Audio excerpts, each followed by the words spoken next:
Hi, Eman. I hope you're fine. So we're going to work out this question which is in your book on page 70, and it is question number 9. A very, I would say, challenging question. I understand it's very difficult. So the deposit of Ajiv is what we want to find. We don't know the deposit. A certain amount of money has been invested.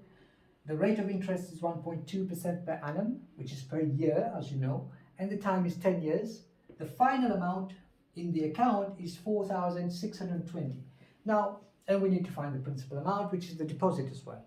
So let us try and understand what final amount is all about. If you have a certain amount of money that you invest in the bank, and after 5 years or after a certain period of time, you go and pick up the money from there, you will see the money has increased.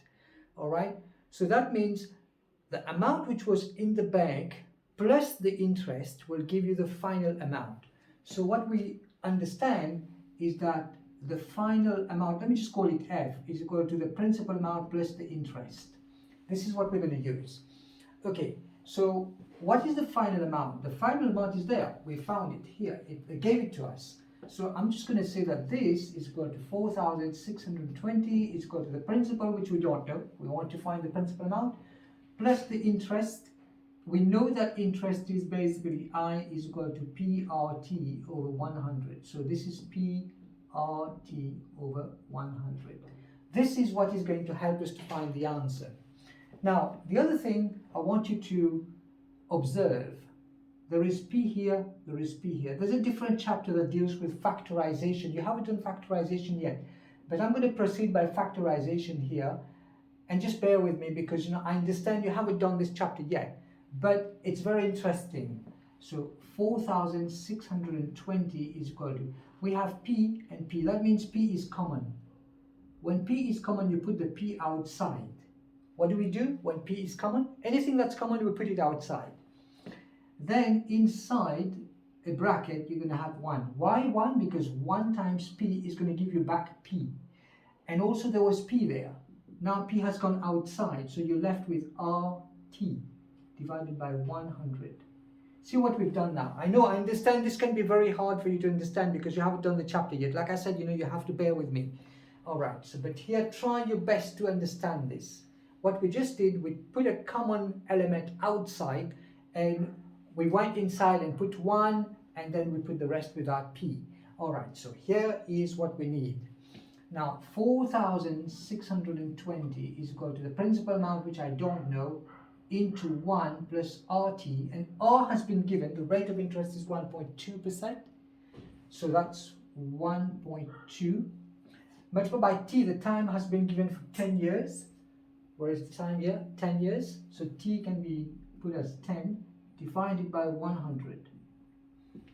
All right, so now from here, 4,620 is equal to P into 1 plus 1.2 times 10 is basically 12.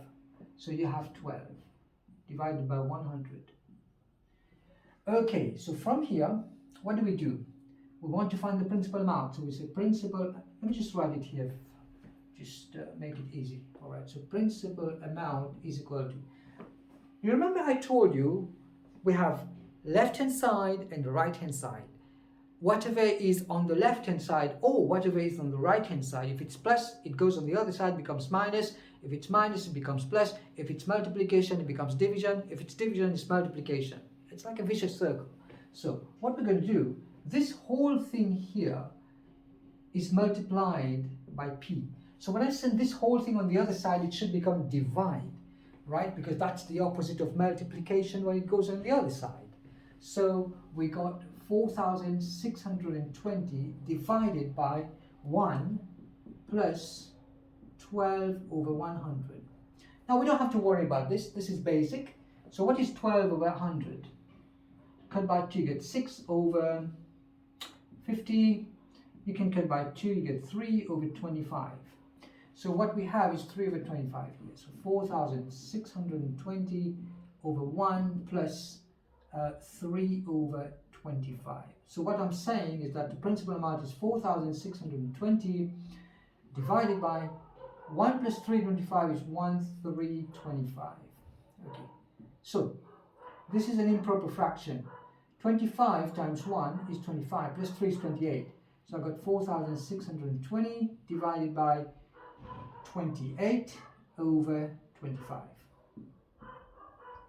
So basically I'm saying P is equal to 4,620. When you divide by a fraction, you can make it as multiplication. You put the denominator on top, and at the bottom you've got 28. So here, so I can say 7 goes in here. 4 times 7 is 28. All right, 7 goes in here. I'm going to say 7, 6 times 7 is 42. To go to 46, you got 4. Then 6 times 7 is 42 again, 0. So I got 4 here. I'm going to say 4 in 4, 1. 4 in 660, I got 1. 6, 4, 5, 6, I got 2. All right, 4 goes in here is 6 times 4 is 24, and I'm left with 2, and then I'm going to say 5. So I got then 165 multiplied by 25. So let's do that. 165 times 25. So we've got 25, 2, 6 times 30, 32, 3 is left. 1 times 5 is 5, 5 plus 3 is 8. You cut this, you put a 0, and then you've got 10, 2 times 5 is 10, 1 is left, 2 times 6 is 12, plus this is 3, 1 is left, 1 times 2 is 2, 2 plus 1, 1 times 2 is 2, plus 1 is 3. So I've got 25, I've got 1, I've got 1, 4. So the principal amount turns out to be 4,125. Well, I hope that helps, okay? And here we go, we've done it together.